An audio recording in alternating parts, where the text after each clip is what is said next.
The Alliance of Small Island States welcomes the convening of the November Climate Dialogues and the objective to progress the substantive climate agenda.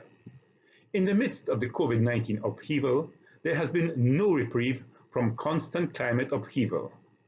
Our climate system is manifesting a new norm of extreme events across every continent, from faster than expected Arctic sea ice melt and sea level rise, raging bushfires in Australia and the USA, prolonged drought in South America, to centennial flooding in Africa, and super cyclones and hurricanes from Asia Pacific to the Caribbean. And let us not forget the global pandemic upon us. COVID-19 is not a climate event, but it is the result of our transgression of nature.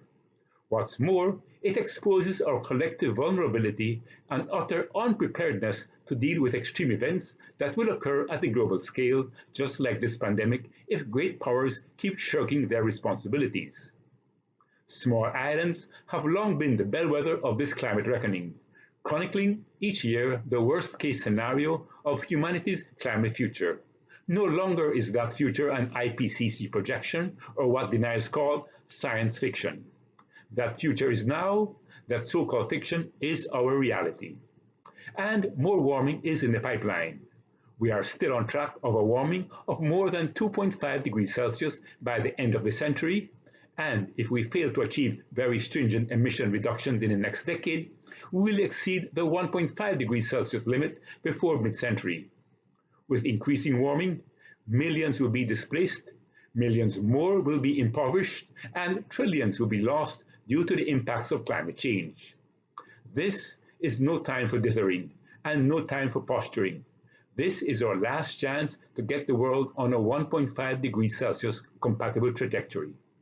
We must all come together to deliver on the Paris promise because, quite frankly, our lives and that of all our children depend on it.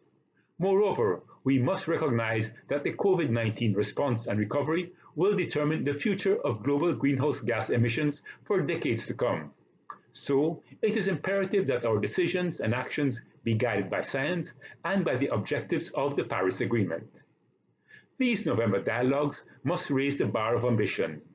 They must leave an unmistaken impression that we are committed to act boldly, with urgency, and at scale to turn down the heat. For AOSIS, there are 4 clear deliverables we expect. 1. That all major emitters commit by the end of 2020 to deliver 1.5 consistent NDCs and net zero by 2050 pathways. 2. That developed countries commit to step up and account for their support to developing countries in the implementation of NDCs and adaptation plans, with targeted support for small island developing states, including in COVID-19 recovery plans. 3. That action and support for loss and damage is anchored as a deliverable for COP26. And 4th, that all parties work constructively to finalize the Paris Rulebook in Glasgow, delivering a rule set that secures transparency, safeguards environmental integrity, and delivers greater mitigation and adaptation ambition. Above all, we expect that these events will foster dialogue and engender solidarity for a unified global push toward 1.5 and our improved climate resilience. AOSIS is committed to engage constructively in the mandated events and informal dialogues with all stakeholders.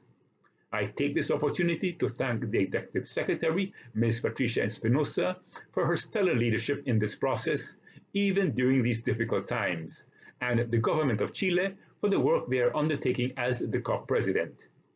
We note, however, that the timing of these dialogues are not conducive to participation by all parties, many in small island developing states, and reiterate what was stated to the Bureau, that these dialogues should be held in parts so that all can participate. This also entails that a record be kept of all the sessions so as to inform those that participate in the latter sessions. Last, but definitely not least, AOSIS expresses its full support to the United Kingdom as the incoming COP President and our commitment to work with you to deliver the outcome we need to secure a safer and more resilient future for the most vulnerable. I thank you.